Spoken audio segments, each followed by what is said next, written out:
Muy bien, vamos a ver la era de los saltos ideales, la reforma monástica. La historia de Marta y María en el Evangelio muestra que la vida contemplativa ha de preferirse.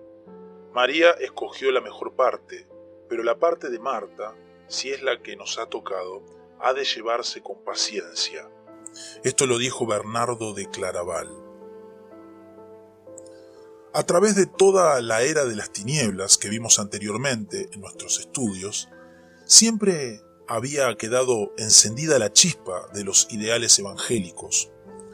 Los nobles que guerreaban entre sí, los miembros de los diversos partidos que se disputaban el papado y los siervos que en fin de cuentas proveían el sustento de Europa, eran todos cristianos. Llamarlos cristianos de nombre sería inexacto, pues su fe, aunque quizás errada o inoperante y ciertamente demasiado desentendida de los designios de Dios para la historia humana, era sincera. Se trataba más bien de personas para quienes la fe era ante todo el modo de ganar el cielo y a quienes ese cielo les parecía tan real como la tierra en que vivían. Para ellas, la salvación del alma era el propósito último de la vida humana y por ello los más atroces atropellos se excusaban sobre la base de su justificación eterna. Pero la época era oscura y turbulenta. En medio de las rapiñas de los nobles, los sufrimientos de los oprimidos, la ambición de los prelados y las invasiones de húngaros, normandos y sarracenos, las almas parecían peligrar. El pecado abundó y la Iglesia se vio obligada a ofrecer medios de gracia para su expiación. Así se desarrolló el sistema penitencial, que a la postre dio origen al conflicto entre protestantes y católicos en el siglo XVI. El noble que mataba a su pariente en el campo de batalla o el prelado cuya ambición desbordaba podían encontrar remedio en los sacramentos de la Iglesia y así subsistir en medio de la era tenebrosa en que les había tocado vivir.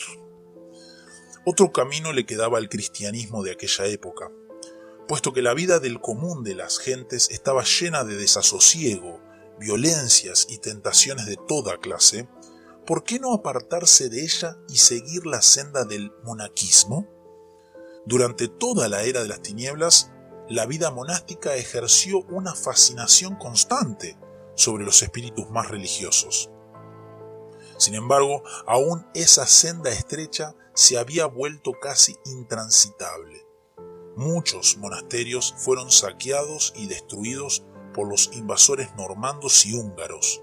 Los que se encontraban en lugares más protegidos se volvieron juguete de las ambiciones de abades y prelados.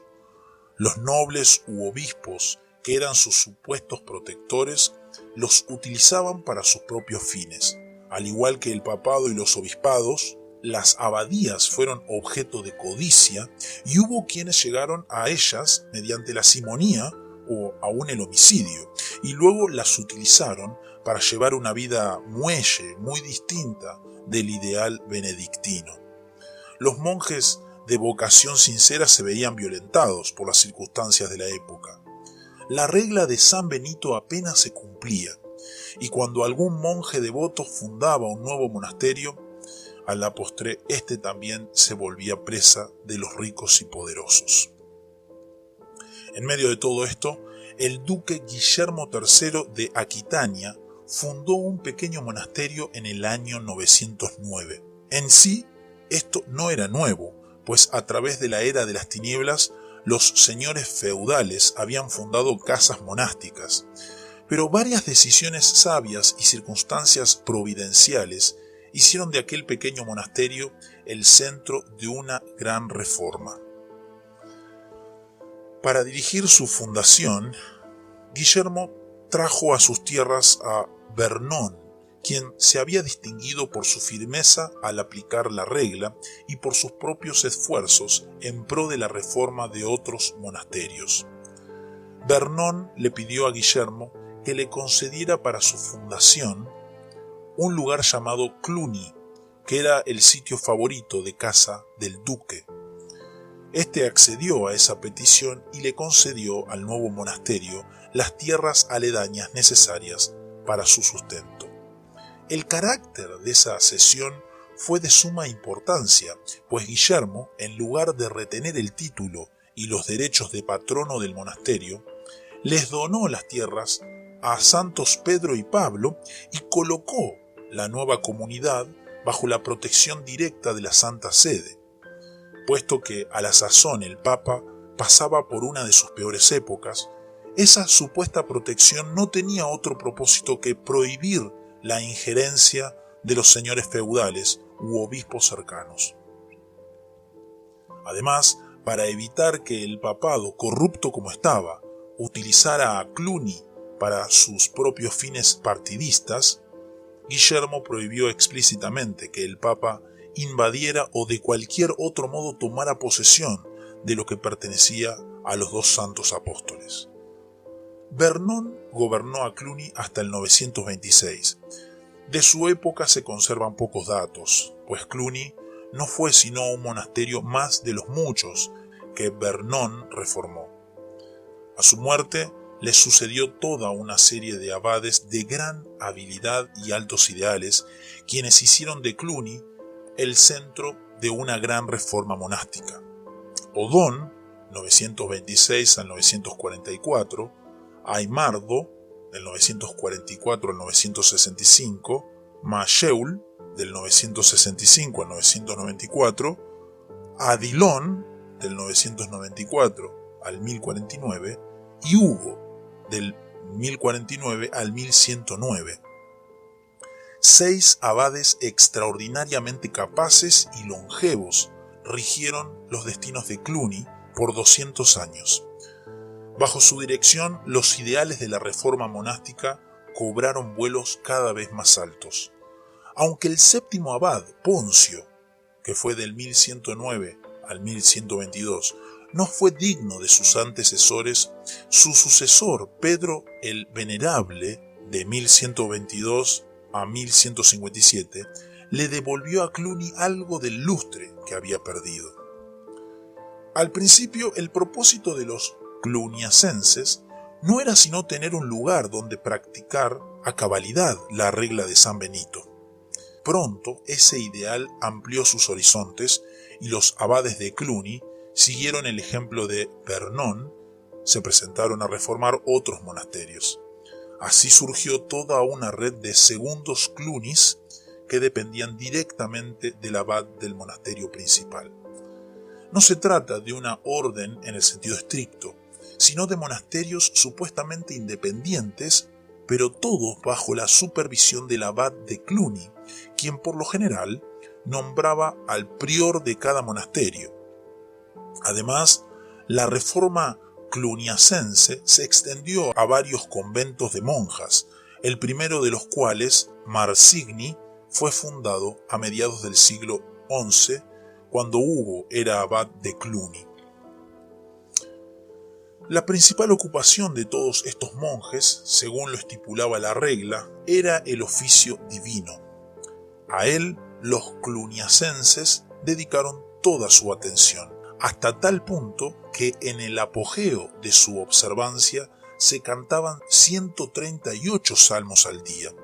Todo esto se hacía en medio de ceremonias cada vez más complejas y por tanto los monjes de Cluny llegaron a dedicarse casi exclusivamente al oficio divino, dejando a un lado el trabajo manual que era tan importante en la tradición benedictina.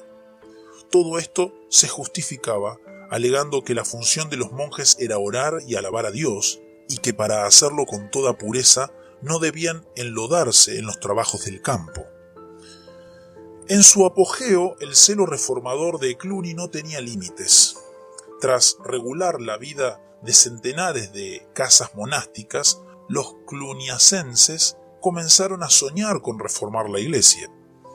Era la época más oscura del papado, cuando los pontífices se sucedían unos a otros con rapidez vertiginosa, y cuando tanto los papas como los obispos se habían vuelto meros señores feudales, envueltos en todas las intrigas del momento.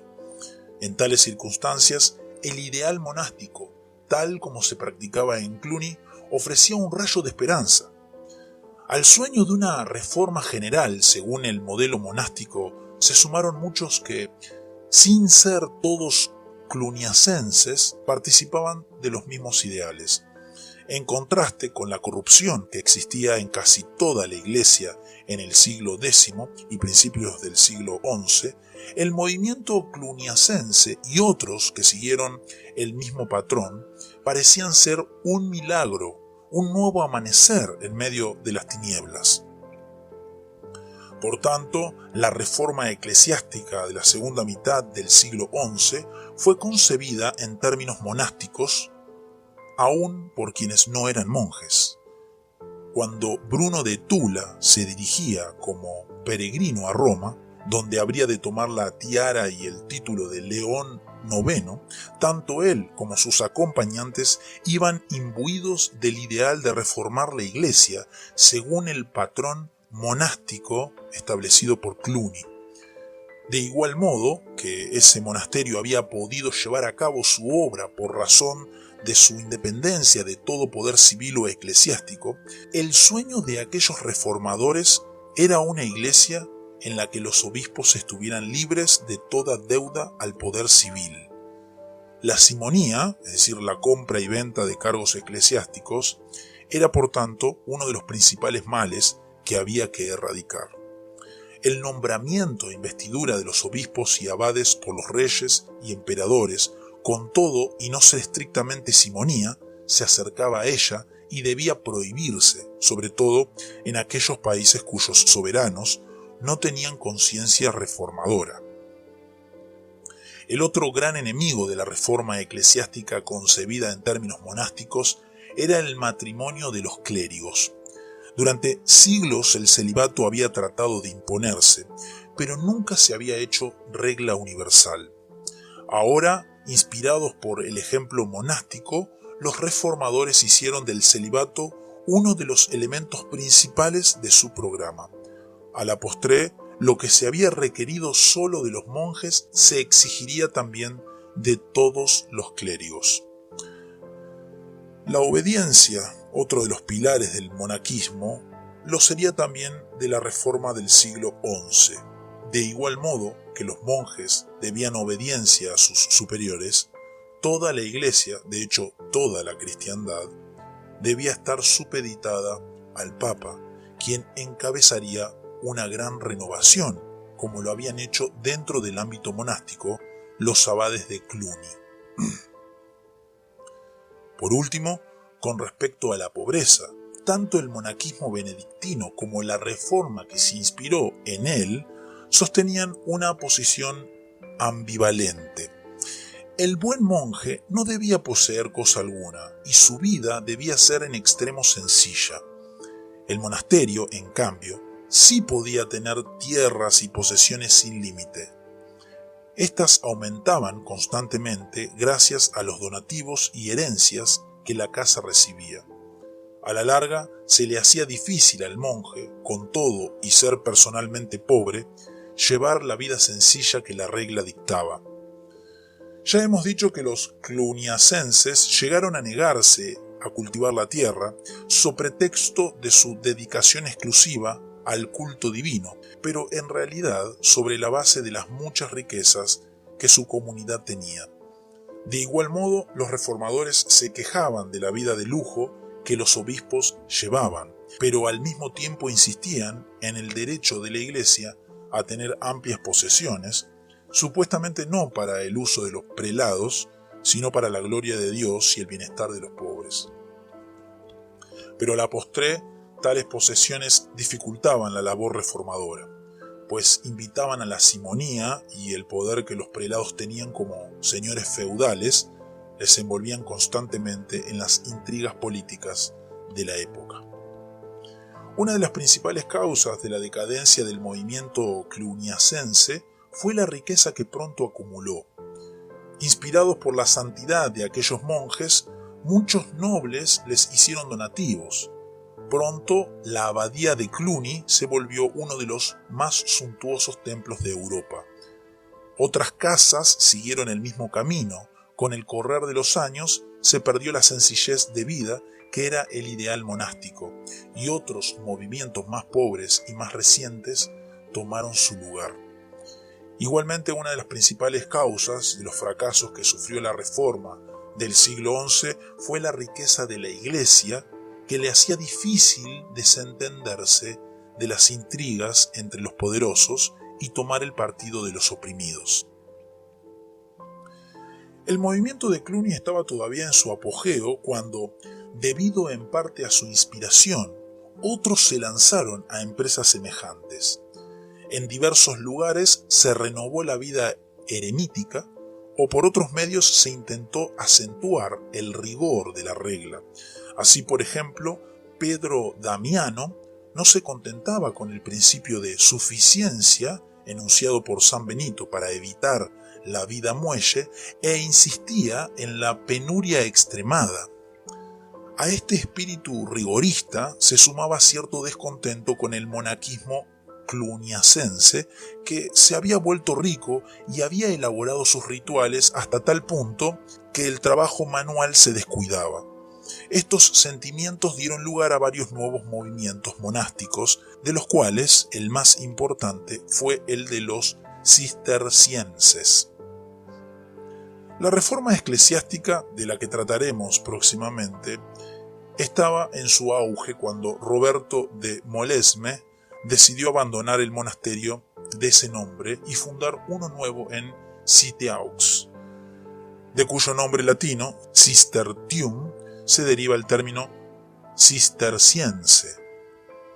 Poco después, por orden papal, Roberto tuvo que regresar a Molesme, pero en Citeaux quedó un pequeño núcleo de monjes decidido a continuar la obra comenzada. El próximo abad, Alberico, logró que el Papa Pascual II, en el 1110, colocara el nuevo monasterio bajo la protección de la Santa Sede, como lo estaba el de Cluny. Bajo Esteban Harding, el sucesor de Alberico, la comunidad continuó creciendo y se hizo necesaria una nueva fundación en La Ferté. Sin embargo, el gran desarrollo de la nueva orden tuvo lugar después de la entrada a ella de Bernardo de Claraval. Este tenía 23 años cuando se presentó en Citeaux y solicitó entrada a la comunidad con varios de sus parientes y amigos. Poco antes había decidido que su vocación era unirse a ese monasterio y se había dedicado a convencer a sus hermanos y demás allegados para que lo siguieran.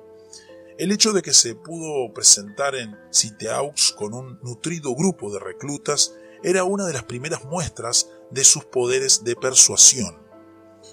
Pocos años después, el número de monjes en Citeaux era tal que Bernardo recibió instrucciones de fundar una nueva comunidad en Claraval. Este nuevo monasterio pronto se volvió uno de los principales centros hacia donde se dirigían las miradas de toda la cristiandad occidental. Bernardo llegó a ser el más famoso predicador de toda Europa, que le dio el sobrenombre de Doctor Melifluo, porque las palabras de devoción brotaban de su boca como la miel de un panal. La fama de su santidad era tal que el movimiento cisterciense se vio invadido por multitudes que deseaban seguir el mismo camino. Bernardo era ante todo monje. En la cita que encabeza este capítulo, lo vemos afirmar lo que él siempre creyó y el Señor había declarado, que la parte de María era mejor que la de Marta. Su deseo era pasar todo su tiempo meditando acerca del amor de Dios, particularmente en su revelación en la humanidad de Cristo. Esa humanidad era el tema principal de su contemplación.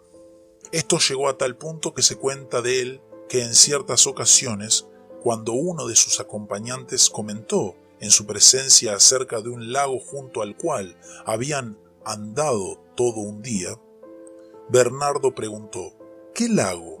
Como monje, Bernardo insistía en la vida sencilla, que había sido el ideal del monaquismo primitivo. En esa vida, el trabajo físico, particularmente en la agricultura, era importante. Mientras los monjes de Cluny se excusaban de ese trabajo porque no querían que las vestimentas en las que adoraban a Dios se enlodaran, los cistercienses pensaban que todo teñido de las vestiduras era un lujo superfluo y por ello se les conoció como los monjes blancos. En su organización, el movimiento cisterciense debía ser sencillo, pero era necesario evitar la excesiva centralización de Cluny, donde todo dependía del abad. Por ello, los monasterios cistercienses eran relativamente independientes y mantenían sus vínculos mediante conferencias anuales en las que todos los abades se reunían. Además, los abades de las primeras casas tenían cierta autoridad sobre los demás, pero aparte de esto, cada monasterio era independiente. Aunque Bernardo estaba convencido de que María había escogido la mejor parte, pronto se vio obligado a tomar el papel de Marta, a pesar de que su propósito explícito era dedicarse a la vida retirada. Tuvo que intervenir como árbitro en varias disputas políticas y eclesiásticas. Su personalidad de tal modo dominó su época que hemos de encontrarnos con él repetidamente en esta sección de nuestra historia, ya como el gran místico de la devoción a la humanidad de Cristo, ya como el poder detrás y por encima del papado, ya como el campeón de la reforma eclesiástica, ya como predicador de la Segunda Cruzada o ya como el enemigo implacable de las nuevas corrientes teológicas.